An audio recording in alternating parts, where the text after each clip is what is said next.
Hello， 大家好，我是板娘小薇。最近我没事儿就爱翻私信，正好看到了这位同学给我推荐的游戏，只求我通关，不求我其他，而且游戏还免费。这我一看，哎，可以啊！我最喜欢你们给我推荐游戏挑战了。关键是什么啊？不花钱。懂我，于是激动的心，颤抖的手，立马我就下载了这个叫做《做个好梦》的游戏。作者名叫谢继深，从开发到发行前后就他一个人。我一看这画风，哎呦不错哦，是我喜欢的类型。但是让我稍稍有点犹豫的地方吧，这俩游戏能相似？那此时我激动的心变速动了，但是颤抖的手依旧微微颤抖。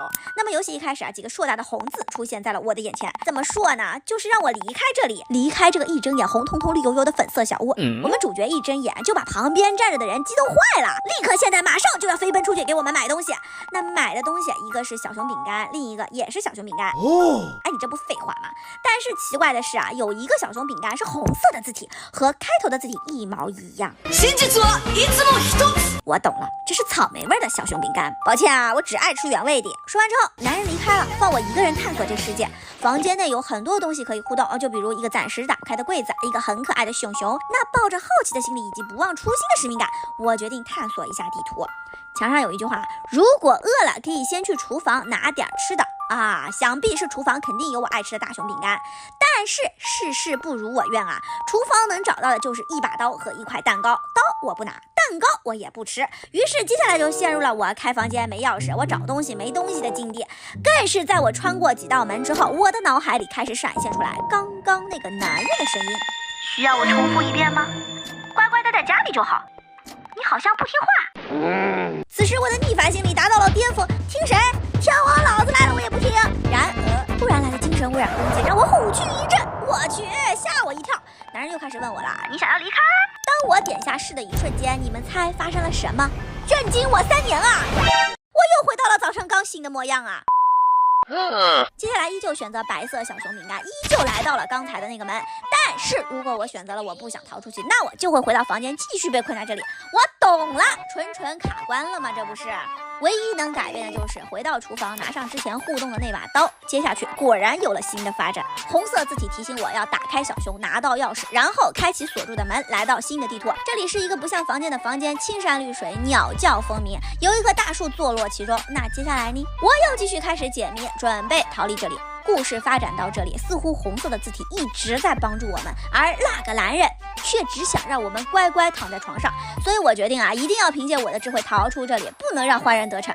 我在黄色的房间找到了一把钥匙，用钥匙打开了一间拥有着鱼塘的房间，再用推箱子的方式推开了一条路，找到一个锁住的密码箱。红色字体提示我密码是颜色，我想起来，会不会是鱼塘鱼的数量？3条蓝色，4条红色，3条黄色，3条绿色，密码成功破解。我本以为是几千个万锁在这里呢，结果只是一个平平无奇钓鱼竿。嗨，接下来我用钓鱼竿钓了鱼，用找到的钥匙打开了锁住猫碗的房间，把鱼喂给了猫，拿到了猫咪一开始挡住的小熊玩偶。当我再次回到那棵大树下时，红色字体又开始和我说话了。他让我把熊放在秋千上，我照做了。他让我走进锁着的门，我照做了。总算啊，我见识到了他的面孔。这个小黑帽啊，就是一直在帮助我逃走和我对话的那个人。但是他的目标也很明确，一定要我逃离这个地方，不然就会被他被那个男人永远囚禁在这里。同时呢，小黑帽也给我们提供了下一步通关的思路。往左一直走，有一把枪作为防身武器。俗话说，一切的恐惧都来自火力不足。我们都有提示了，这下还怕过不了关吗？正视恐惧，打败恐惧，给我冲！奥利给！话锋一转，我仿佛回到了那棵大树下，再一睁眼，我又回到了粉红色的房间。不是吧？不会又要从头再打一遍吧？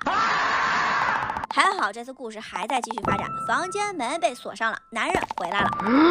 我听从小黑帽的话，躲在了柜子里，等脚步声逐渐远去之后，继续我们的逃跑大计。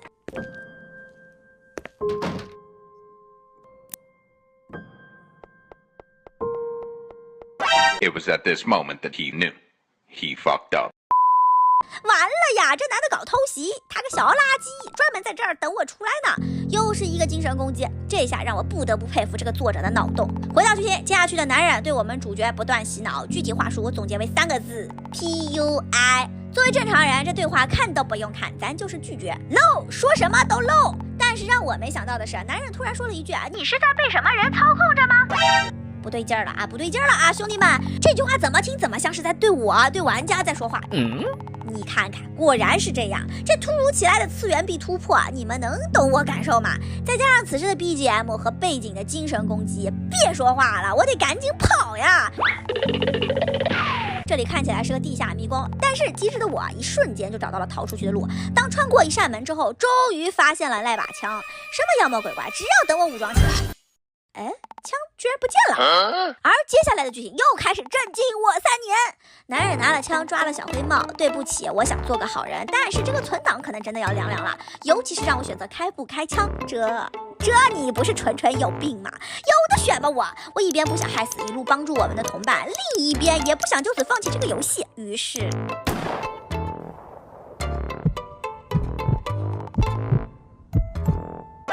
正如你们所见，我又回到了一开始的粉红房间。正当我沉浸在害死队友的悲痛中时，小黑豹居然没死，依旧能帮助我们离开这里啊！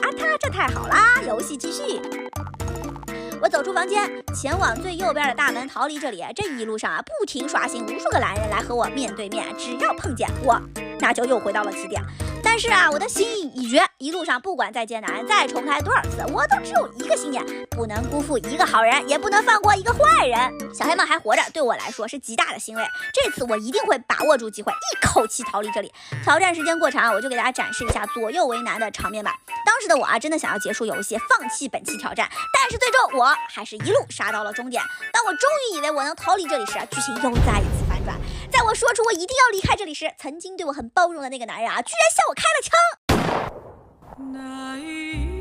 枪声响起，我还是没死，你敢信？小黑帽替我挡了这一枪，但不知为何男人退了下去。我在那棵树下找到了受伤的小黑帽，答应了他，我一定要逃出去的。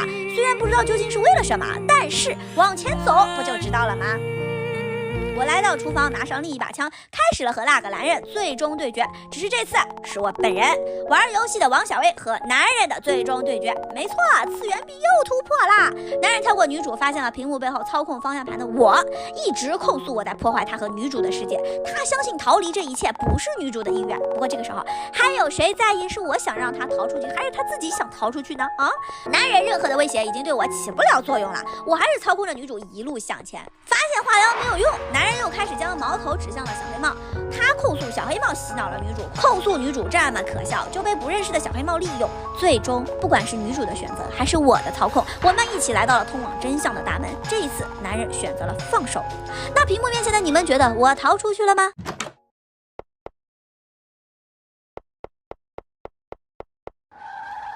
一辆车呼啸而过，撞倒了女主，也撞破了这个故事的真正真相。女主叫做于一，1年前出了车祸身亡，而她的恋人也就是男主为了挽回这一切，和死神做了交易，只为让于一的灵魂活在这个世界里，活在他的身边。世俗生老病死，充满了离别，但是在这里，在虚拟中，他们可以永恒。男主控诉我，控诉是我这个玩家操控了于一。在他不断说话的时候，我的内心由震惊、内疚变为了一丝悲痛。即使这个世界不是真实的，如果没有我，男主女主可以继续好好在一起的。难道真的是我的选择再一次害死了于一吗？这元宇宙属实被作者拿捏了呀。那事件进展到这里呢，你们肯定也猜到了，又反转了。小黑帽脱下了伪装，原来他也是雨衣，而且他才是真正的雨衣，不是玩家操控的那个躯体。故事从这里开始说起。男主和死神的交易是有代价的，虽然男女主一直能活在这个梦境里，但是男主在现实中却成为了一个植物人。所以尽管在这里很快乐但于一希望男主好好活下去。只有当他的灵魂离开这个梦境世界，男主才能在现实中醒过来。可惜他不过是个灵魂，不老不死，还操控不了身体。只有当玩家来玩这个游戏，被他发现之后，才拜托了我操控他。逃离这个梦境，解除男主和死神的合约。他希望男主重新回到现实，继续他未完成的人生。玩到这里我真的是被他们感动的嗷嗷哭啊！这个游戏真的是震惊我3年，不是因为难度死了又重开，而是我的心被他们彼此奉献的精神，被这个跌宕起伏、反转来又反转去的故事紧紧抓住。谁能想到这么一个就几百兆的独立小游戏，居然能有这么大的格局，那么多的反转？最终来到了最后的大门，选择的权利再一次交到了我的手上，是选择让女主离开，放男主一个人在现实好好生活，还是选择让女主留下，不破坏他们的好梦？作为一个玩游戏的第三者，如果你们是我，你们会怎么选择？3、2、1。最终啊，我尊重了女主她自己的决定，选择离开。他们俩做了最后的告别，男主在现实世界也终于醒了过来，一切都似乎变得好了起来。但是只有男主自己知道，他永远失去了女主，永远独自坐在他俩爱情的树下怀念。看到这里，你们或许会觉得我很残忍，破坏了他们的二人世界。但是我想让你们知道的是，当男主在梦里第一次向小黑帽开枪时，有一个画面我跳过了。这里遍地是小黑帽吃了枪子儿的图案，可以说想必于一为了逃离这个美丽的梦，其实已经做了无数的尝试，期间他一定对着无数的玩家求助过同一件事情，只希望能够逃离这个美丽的梦，还男主一个真实的美好世界。最终他做到了，游戏通关，我的内心却并不是这么好过，所以我又回到了游戏。在最终选择之前，我特地存了个心眼儿，保存了一个档案。既然现实生活可能有平行世界，那么你们相不相信游戏里也有平行世界呢？这一次我选择了让女主留下，收获了男主的一句谢谢。他们继续幸福的生活在了梦境里，幸福的在那棵树下相拥，他们是不受打扰，幸福快乐的。而现实中变成植物人的男主嘛，我只能祝你做个好梦。最后一个彩蛋，原来那几只猫啊就是死神。感谢作者谢寄生，让我们体验到了这一个美好的游戏，特别鸣谢你。